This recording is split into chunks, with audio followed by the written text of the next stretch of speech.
బ్రహ్మకుమారి సంస్థ వారి 50 సంవత్సరాలు పూర్తి చేసుకున్న సందర్భంగా స్వర్ణోత్సవ వేడుకలు వరంగల్ మహానగరంలో బ్రహ్మకుమారి సంస్థ వారు తమ ఆధ్యాత్మిక సేవలను ఆరంభించి 50 వసంతాలను పూర్తి చేసుకున్న శుభ సందర్భంగా స్వర్ణోత్సవ వేడుకలను ఘనంగా జరుపుకుంటున్నది.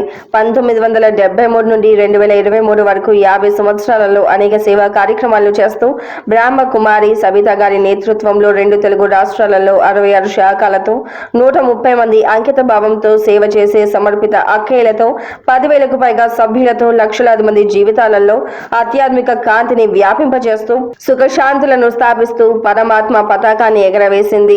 ఈ 50 సంవత్సరాల వేడుకను స్వర్ణోత్సవాల రూపంలో జనవరి మాసంలో 6వ తారీఖు మరియు 7వ తారీఖున హంటర్ రోడ్ లో గల డి కాన్వెన్షన్ లో పెద్ద ఎత్తున ఏర్పాట్లు చేయడం జరుగుతున్నది.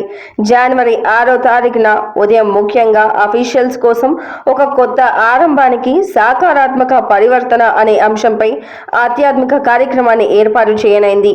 ఈ కార్యక్రమంలో 2 జిల్లాల కలెక్టర్లు మరియు జిల్లా అధికారులను అతిథులుగా ఆహ్వానించడం జరిగింది. ఈ మహానగరంలోని వివిధ రంగాల వారిని పాల్గొనడానికి ఆహ్వానిస్తున్నామని తెలిపారు. పితా బ్రహ్మకుమారి ఈశ్వరీయ విశ్వవిద్యాలయం యొక్క గోల్డెన్ జూబ్లీ సందర్భంగా చాలా పెద్ద ఎత్తున కార్యక్రమాన్ని ఏర్పాటు చేయడం జరుగుతున్నది.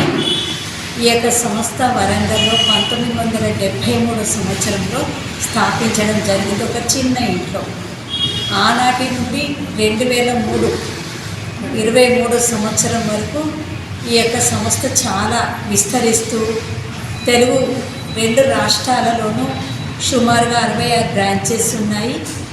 ఆ తర్వాత మరి ఈ యొక్క సేవలలో 130 మంది సమర్పిత ప్రజాపిత బ్రహ్మకుమారి యొక్క ఈ వరంగల్ బ్రాంచ్ ఈ స్వర్ణోత్సవాల కార్యక్రమం గురించి ప్రజలందరికీ తెలియజేస్తూ ప్రధాన మాధ్యమంగా బైక్ ర్యాలీని జనవరి 3వ తారీఖు నిర్వహించడం జరుగుతుంది. ఇది శివనగర్లోని బ్రహ్మకుమారుల యొక్క బ్రాంచ్ నుండి మొదలయ్యి ప్రధాన రహదారుల మీదుగా వెళుతూ పబ్లిక్ గార్డెన్కి చేరుకుంటుంది. అక్కడ కొద్దిసేపు రిఫ్రెష్ అయ్యి తిరిగి మరలా డిజిల్ కాలనీలో ఉన్నటువంటి బ్రహ్మకుమారి ఆశ్రమానికి చేరుకుంటుంది. అక్కడి నుండి బయలుదేరి హంటర్ రోడ్డు మీదుగా శివనగర్లో ఉన్న బ్రాంచ్కి చేరుకోవడం జరుగుతుంది. ఓం శాంతి.